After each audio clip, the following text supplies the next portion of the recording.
Hey, what's going on, folks? It's Mike here, and welcome to another video where I give a little bit of advice on some questions that have been asked of me recently. And this has to do primarily with some students who have been about to graduate and are deciding on which job to choose. So if you're in the fortunate position that you get to choose between one or maybe more offers, here's just a little bit of advice. As always, consult others, people that you trust, and most importantly, think about what you want to do, because this is your decision. So with that said, anyways, let's go ahead and look at a few bullet points and try to guide this conversation of which job to choose first. And this is again coming from the perspective likely of someone in a software engineering position, because that's who I work with, but again, could apply for any job, and you're trying to figure out which job to choose first. So here's a few different things to think about. One, first and foremost, is this idea of what if one job pays more, especially if it pays significantly more than another job. Now, all things being the same, for instance, same location, same, general area, same work, you might just go with the higher paying job, and that's an easy story. But let's make this just a little bit more interesting, because likely if you're searching for this, maybe you're dealing with something like a passion versus paycheck. So for instance, maybe you want to work in a particular industry that you're passionate about, it's your hobby, it's what you envision yourself to do, and what you sort of envision your life becoming, where you want to see yourself in 5, 10, or maybe your whole career working on this thing that you're really passionate about, whether it's a cause or an industry or just something that you find really, really interesting and motivating. Or again, what if there is a significant difference in the paycheck? And just to make this a little bit interesting, you can go ahead and look at levels.fyi or Glassdoor, for instance, for some salaries. And if we go ahead and just click on this right now and take a look at some of the different salaries between companies, they can be quite significant. I mean, let's just go ahead and click on some of the big tech names here, like Google, for instance, showing 191. I don't know, let's just try to choose a company at random here. I don't know what this company is here, but they've got some salary data, and it's less, okay? That's all we'll say about that. The location could be different or whatever, but my point being is, if you look through enough of these companies here on Levels, FYI, which I think is a great website, or Glassdoor, or maybe some other websites, there are going to be a huge difference in salaries between various companies, okay? It just depends on the industry, the skill set sometimes, of course, other things like years of experience, but as a recent grad or somebody just moving to a new position, again, those things are going to make a difference here. So how do you choose? Well, okay, let's go through some bullets. First and foremost, you sort of have to ask yourself, do you have more than one offer? And again, by offer, I mean written contract, not a verbal agreement, not a promise from a buddy that says they're going to, hey, give you something. If it's not in writing, then it's not an official offer. Okay, so, you can't really guarantee anything in this life, right? Because the market changes, different things can happen in the world, as folks know. I'm expecting that you maybe have 2 written offers, say, if you're making this comparison. If you just have one, that's great. Congratulations, that's a huge achievement. And again, that kind of makes the decision easy for you because you have your next path. Again, maybe that's the exact path that you want to be on. You're happy to secure whatever software engineering or product manager or whatever position it is, and that's great. So when it comes to this, question, again, circling back here to passion or paycheck, I sort of have to draw things out here. And, I'll give you a rough sketch here, of you somewhere here. Here, let's go ahead and draw you here. There you are with your blue hair. Maybe you've just graduated. You're in your, cap and gown or whatever, celebrating here. And you've got your diploma. Again, maybe you're a recent grad or whatever. Okay, so there you are. And now you've got to choose sort of this, path that you want to go on here. And let's go ahead and, sort of go here from maybe graduation. And graduation could mean a lot of things here. Maybe you just completed a coding boot camp. Maybe you're doing a career transition.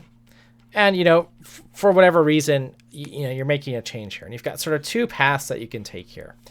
One, again, I'll label for the passion. And one for, maybe it's purely financial. Maybe there's some other means. And again, I'm not saying either of these are right or wrong, too. Let's make that clear. I don't mean to draw these at a 90-degree angle here, because as we're going to see, sometimes these overlap here. But my point is, if you truly are passionate and believe a cause on something, oftentimes the money will come. That's something, if you build enough expertise in any field, I think that can be very much a byproduct of your passion, motivation, being an exciting person to be around and work with, someone who comes to work energized. That tends to be a thing that's very good. On the other hand, having some money and financial security can also make things very stable for you. Oftentimes, you end up really liking that work as you do something more. So again, I'm not going to actually draw these as a fork in the road here, so a little bit misleading advertisement here. But I do want to do is sort of draw, one thing here that's very tempting, and I'm going to put paycheck, because that's usually a common one, and then maybe a passion here, right? And I see this a lot here. So let's just draw a heart here. in regards to, thinking about, maybe an industry, the entertainment industry, for instance, gaming and stuff tends to be more of a passion industry. Sometimes it comes with paycheck, sometimes not, more often not. But again, you'll see that these aren't, the skills are transferable from one path to another. But what I want to tell you is, just from personal experiences, I've had this sort of tempting offer here, but I knew it would sort of take me down this path here where I was working with a different tech stack, different technologies, working with a different network of people, would be attending different conferences and community events and these types of things. It's going to take me down this, road here. Okay. So again, it's not so much an arrow, but a series of, different arrows along this path. And sometimes those intersect with, this other side here, right? Which is the path that you would take if you start off with your passion here. Okay, so again, they're not direct forks in the road. They are different paths. Sometimes they intersect. Sometimes they sort of, weave into each other's zone or whatever here. But that's just to show you that you can always hop from one branch to the other here. Okay, so that's the first thing I want you to know as a recent graduate or somebody who is, starting their first job in a new field or whatever. For whatever reason, you're searching for a new path here. But again, the point still stands that you are often maybe building a skill set on a different path, certain domains. Again, I'm specifically thinking of like the entertainment industry for me, because that's what I'm sort of familiar with. On the left, you build different programming skills, use different programming languages, different tool sets, different working culture that you'd grow accustomed to versus, other sides here. Again, both have their sort of pros and cons, both overlap. But if you are able to get on this sort of fast path to your passion here, it makes that transition a little bit easier. That's what I'll tell folks. Okay. So I sort of say, if possible, choose, and this is going to be my point where I always make, where you'll grow the most. Okay. And oftentimes that aligns with passion. Not always. Sometimes it's the other alternative. But you want to choose where you're going to grow the most. And that could mean things like skills. Often I think that's very important when you're just starting off in your career. That could mean things like as a person, right? Maybe you're going to take an adventure, move and work at a new place in the country, or move to a different country even. Then, that could be very useful, right? Maybe you're going to choose a role or go into an industry that's going to, again, challenge you more so as a person, because you're going to have to work hard, build discipline, these types of things, that are generally good qualities to be building here. Okay. So that's what I have to say here about, kind of guiding the decision a little bit. Now, there are some other factors too about thinking about often, again, we'll go back to our diagram, going down this path or this path. You kind of want to look at the company culture here. And what I mean by that is usually the thing that's in your control here when you're choosing a role is to think about who your direct manager is going to be. That's usually the person that's going to impact you most. There's someone that you're working with daily. You could think about, has that person worked in your role before? That might be a good clue if they're might have some empathy towards the task that you're trying to get, or empathize with as you're onboarding to a new role and say, yeah, this is challenging. I remember when I was an intern or, first starting this job that it was challenging. So that can be something that's kind of interesting. You can kind of tease out during our interview stage if you talk to that direct manager and say something like, oh, or if you find out in their background, it's, you can maybe ask these things carefully and professionally, but to figure out like, oh yeah, you were you've worked in this role, and now you're managing. How do you feel about that? How are things going in the company? You can kind of get a sense of if you like that person, sort of to say. And again, you don't have to like everything about them, but do you think they'll be a good manager for you? What your style is? Are they someone that you can work with? You can also look at other indicators like how long they've been there at the company, maybe in a particular role. That can also indicate the company culture, right? If you're in a company that's churning, or rather what I mean is hiring and firing lots of employees every few months, that might not be a great cadence for you, right? You might not like that to have to go job searching. So again, that can be part of the company culture, right? Is it cutthroat? Is it somewhere where the company is trying to invest in employees, right? Oftentimes you can also tease out from some of the benefits, things like tuition remission means, they're probably trying to keep you for a long time and educate their employees. Those are usually good signs.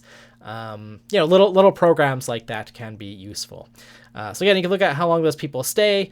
It goes without saying in the company culture, have there been scandals or bad things that sort of repeat over time, right?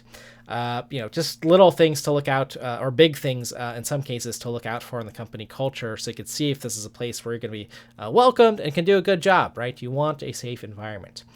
So again, when choosing between two companies, or just looking at that one offer you have, think about the company culture. Okay. Some other things you might want to think about, again, just in the growth, are there paths to promotion?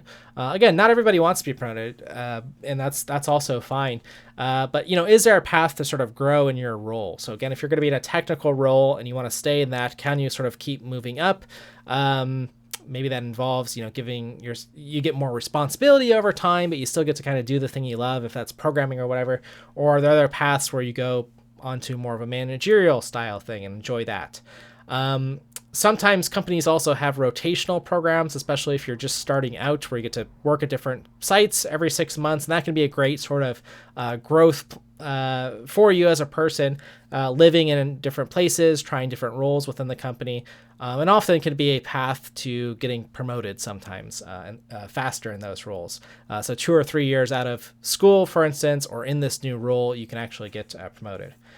There's other stuff like you want to know, like the merit reviews, just so that there is some process that you're going to be evaluated, how you're going to be evaluated by, is it fair, are there criteria, right? Not just if someone likes you, so you kind of want to know some of those things. I think those are good things for the company, and just so you know that there will be raises and they'll be regular and you're not going to have to ask for them, which could be scary for an introvert, right? So you want to have a few of these things sort of in place here.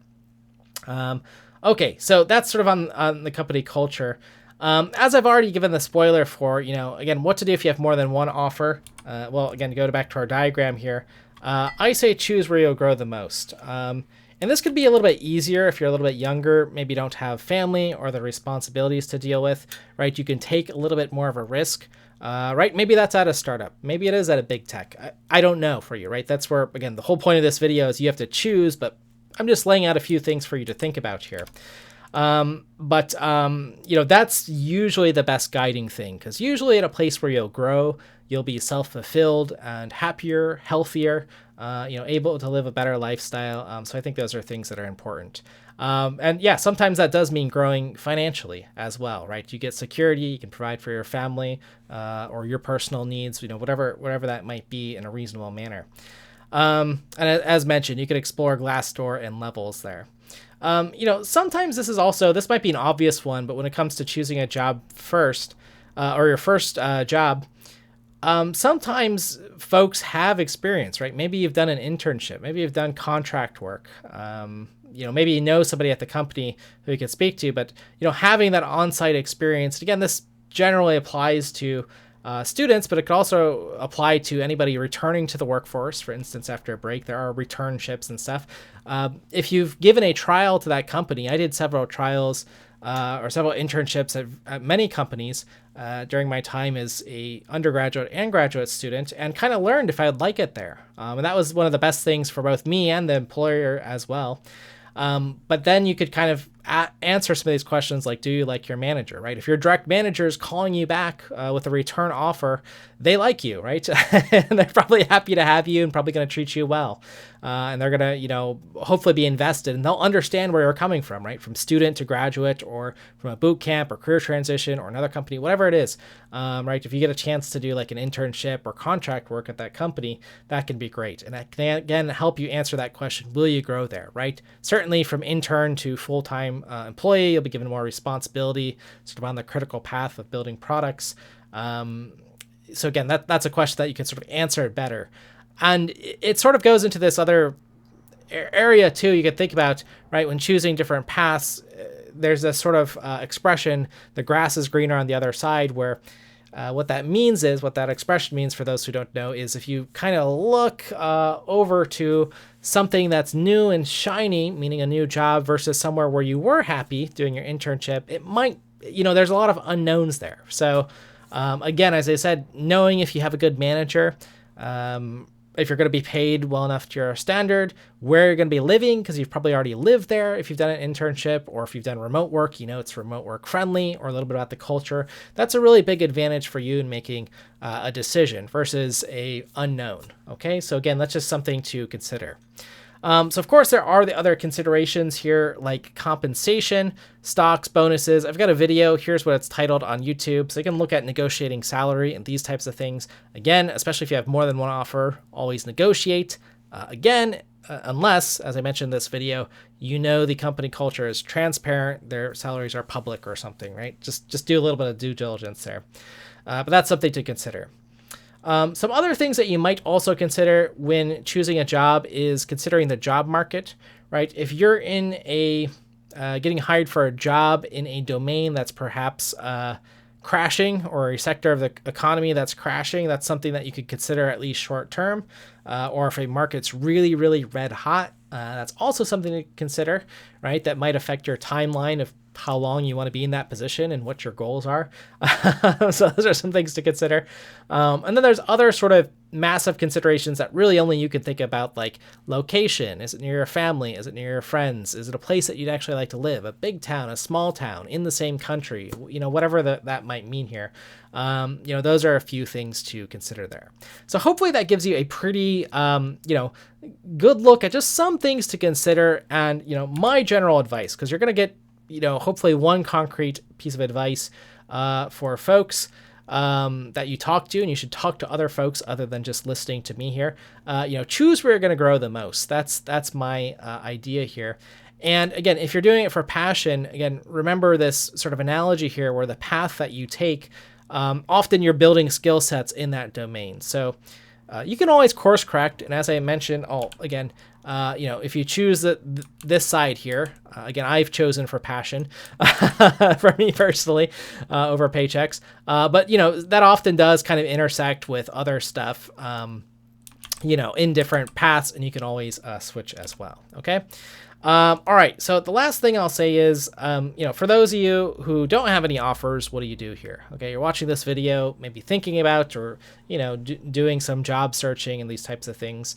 That could be a separate video if folks are interested in that, but obviously keep applying. Good luck. Keep trying to work on your skills, and keep trying to work on your skills in a targeted way, meaning, going for a position that you're passionate about, or otherwise want something.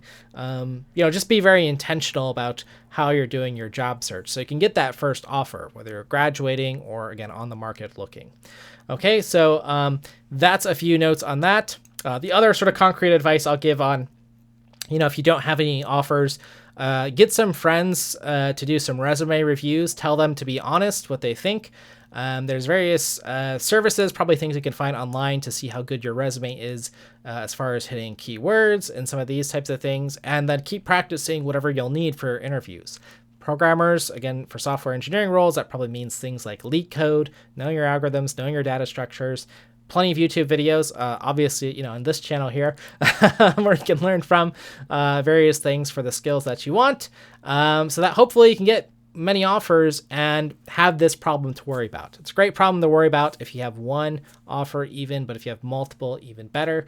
So I hope this helps some folks out, or even if you're not on the job market, just thinking about the things that are important to you, or even how you're spending your time outside of your work, what skills you're developing, or even just how you're spending your time with hobbies and enriching your life that way is also all right too. So alrighty, folks. With that said, I really, really appreciate folks who engage in the comments below. I think you'll have a lot of other great advice and perspectives. So I'd love to hear your advice on this, how you chose between two different jobs or two different career paths. Sometimes it's as simple as reason X, Y, or Z, and I'd love to hear about that. So anyways, with that said, folks, thanks for being a part of the community. Thanks for your time and thanks for your attention, and I'll look forward to seeing you in the next one.